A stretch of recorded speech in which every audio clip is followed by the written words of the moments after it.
Hey cats, Ed, Midsole, Bud here, back with a shoe review for you. This time it's from On with their CLOUDFLOW 4. Lower stack and lower weight, music to my ears. How does this one hold up? Let's check it out.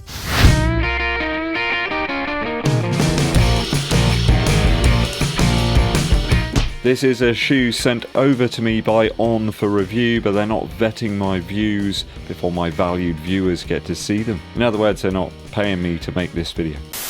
The CLOUDFLOW 4 comes in at 278 grams or 9.8 ounces in my UK 11. Equivalent US size is 11.5, so it's a reasonably light shoe, this one. They reckon their sample size is about 235 grams, so just to put it into perspective. I've got about 11.2 centimeters here in the widest part of the forefoot, and there's about 8.7 centimeters back here in the widest point of the heel. On shoes do tend to be a tad slimmer and a bit more narrow, and that's pretty much what you're getting here. A slightly lower stack here in this free and easy model from On. I'm measuring about 36 millimeters in the heel and about 28 millimeters in the forefoot. That pretty much coincides with what they've got up on their website. We have here an 8mm drop. We do have helion foam here that I think we also had in the Cloud Monster.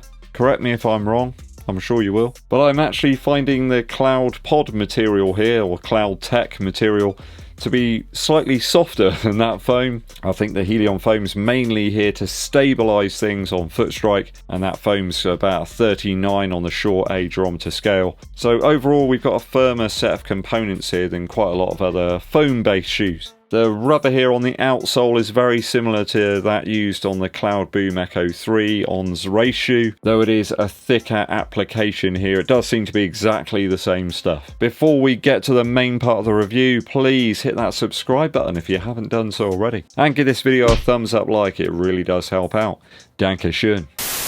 Kicking off with the upper first. I really like the nice flexible toe box and the nice fitting materials that are quite glove-like with very little bunching. There's appropriate levels of padding here around the heel as well. It's not too overblown. Does feel like a slightly more nimble shoe on foot. If you're looking for all-out plushness, then probably not the one for you, but it's a very, very comfortable shoe nonetheless. The amount of padding on the tongue has been a bit of an issue for me with some On shoes, and sadly that is the problem again here. There's just not quite enough if you want to use a runner's knot. Just try to point out what's happening here. If you can see where the other eyelets are, the padding kind of runs out round about here, and you haven't got quite enough padding to sort of protect the top of the foot from the laces. Just needs a centimetre or something more padding to make that a goer. But yeah, if you use a runner's knot, you might get a little bit of pressure on the top of the foot, and I did. Now you could probably get around that by using some slightly thicker socks,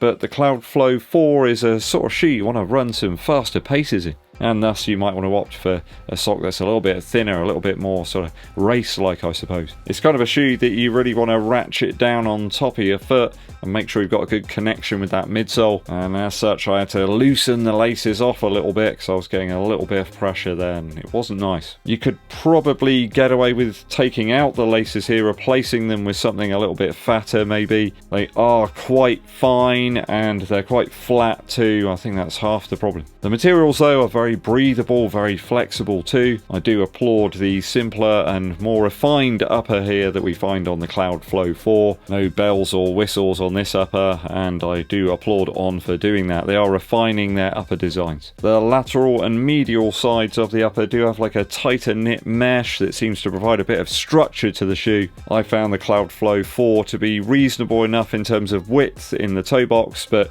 it's not certainly the tallest. You may find it a little bit restrictive if you have quite voluminous toes. The heel counter as well is quite flexible. It is a lower profile one here than quite a lot of other shoes. Certainly not one of the hardest that I've tried out either. It is quite sort of malleable. Just all makes for a slightly more nimble daily shoe. Just feels like quite a versatile upper, I suppose. And if you can dial in the fit just right, perhaps if you've got a slightly thicker sock, you should be okay to do some sort of faster paced work in this one. It's certainly an upper inspired by the Cloudboom Echo 3, though not quite as thin and sort of race-like, I suppose. So there are a few minus points here. I need to try and work them out. I'm going to sub these laces out for sure. And they have a lack of padding around the business end of the eyelets. So I'm going to give it a 2.5 out of 3 so far for the upper. I just wish I could get my foot attached to that midsole a little bit better. Midsole, midsole, midsole now. Now, midsole-wise, this is a very interesting shoe. It's quite unlike the other On shoes I've tested out recently. It can really handle a range of paces a little bit more. It's just a bit more usable of a shoe. There's certainly less heft to the Cloudflow 4 than with the Cloud Monster, or even that Cloud Stratus 3 as well. This one feels a lot more nimble. I guess it's the Liberate Nitro of the On running shoe lineup. I think with the cloudtech system, you do need a certain amount of rigidity there. You need some firmness to make it work, and that nylon speedboard that you've got here too. It doesn't feel anywhere near as present under the heel in this shoe as it did in the Cloud Monster. I really couldn't get on with that one. So this makes for a moderate cushion shoe with a little rigidity and some pop on toe off. Well, I found it worked actually quite well at marathon pace, and perhaps something coming up towards 10k effort for me as well. It's a nice smooth action, certainly from heel to toe, though I did find that the shoe does take some break in.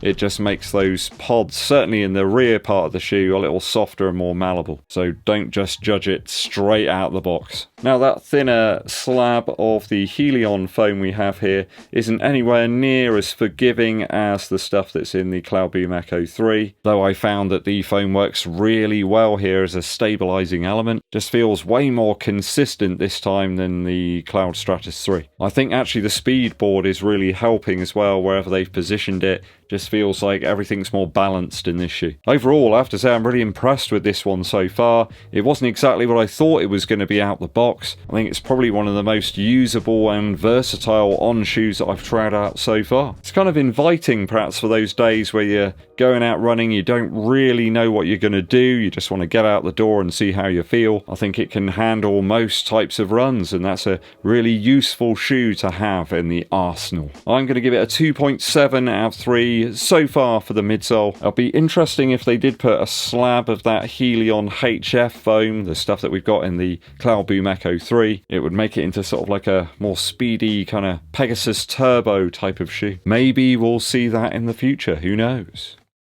We got to talk outsole now. So outsole wise, we got some thicker rubber here in the forefoot area and in the heel of the shoe. It's very similar, as I mentioned earlier, to the rubber that we've seen on the Cloudboom Echo 3, though there's far more depth to it here. It does feel great as well in terms of grip. Traction was really on point on all my runs. I think that's going to improve the durability of the shoe somewhat over some of the other models. There's a nice coarse nature, quite sticky rubber here. Grips well to the floor, providing some really nice traction, and it does stand out from the exposed midsole or cloudtech pods here. As such, it should meet the floor first and help to protect some of that exposed midsole material. I do often wonder whether people watch these videos and have no understanding of some of the technical terms, but I think most of you understand what I'm getting at. Now, considering the rubber coverage is focused in two areas, I have found that the shoe works really well on a multitude of different surfaces. I was running on some really wet and soggy leaves on the first effort in the rain, some like windy woodland paths as well. All of that was no match for the outsole here on the On. Yeah, it just sort of produced a feel that was not all that different from its name, really. It just flows. Everything just feels really smooth in this shoe. I've got no real issues with the outsole whatsoever. I think you're going to get a bit more durability here than something like their race shoe. It's going to hold up on some daily activities, no problem at all. I'll give it a 2.8 out of 3 so far for the outsole. Just a minus point or two, so I got quite a bit of gunk kind of stuck between the pods here. Easily removed. No stones either. And that's always a good thing. I think running shoe manufacturers are actually producing much better outsoles these days. There's only been one or two real stinkers of the last couple of years. We've got to talk value now. Now, this shoe has a high retail price. It has to be said, 150 quid here in the UK. Sorry, Earth credits here in the UK. I have noticed that some of the retailers have dropped that to about 135 on discount. I think that's starting to get towards where it should be, really. Though I have to say I found this the most usable of On shoes so far that I've tested. I think it's light enough in terms of weight to do some speed training in it. It's just nimble and less harsh than a couple of the other models. Certainly in terms of that underfoot speedboard here, it feels like it's benefiting you this time rather than producing quite a really solid impact in the heel. I could always feel it under my heel and I didn't like it. Build quality out the box, I have to say, is really good. Feels premium. The finish, the design, they're on point. They just need to fix these tongues. I just need a little bit more padding here. It just has to creep a little bit further up. There's no dodgy glue marks or stitching that's gone awry, but again, that does come at a premium price. Apparently these are produced in the same factory as some of the Nike shoes. It does make the Pegasus seem a little bit rushed. I mean, the Adizero SL looks really shoddy compared to this. You do tend to get what you pay for in the running game. I've tested out a lot of shoes. Some of them you think, really? It's that expensive? And when you try it out, actually, it really kicks some serious behind. On certainly are sort of in a premium sphere, but they seem to be providing some improvements to their shoes on each iteration. But I think for many people, there may not be enough stack here. For me, I quite like a nice responsive shoe, and this one's by no means firm, but I think people just want ridiculous cushion these days. It's all I ever hear about. Has this got enough cushion to do like a marathon or something? Well, I'd ask the question, do you have enough strength and stamina to run more? But retail price at 150 is very steep. I think that's no doubt going to put off a few potential people from having a go with this one. I'll give it a 2.6 out of 3 for value so far, because I do think the shoe's very versatile. See if you can grab a discount or something on this one if you do go for it. If I've totaled the scores up correctly, that gives us a 10.4 out of 12 for the On CLOUDFLOW 4 after my initial runs.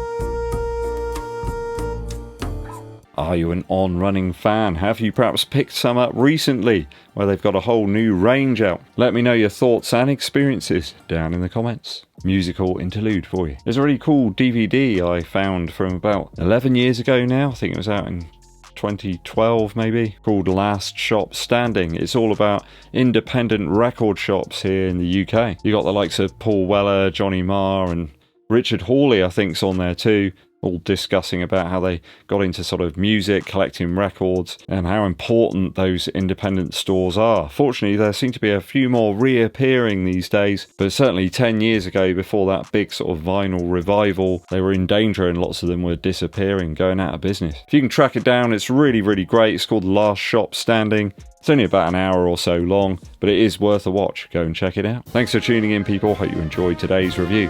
Help the channel to continue to grow by hitting that subscribe button, but also giving this video a thumbs up like. My name's Eddbud, and I'll be seeing you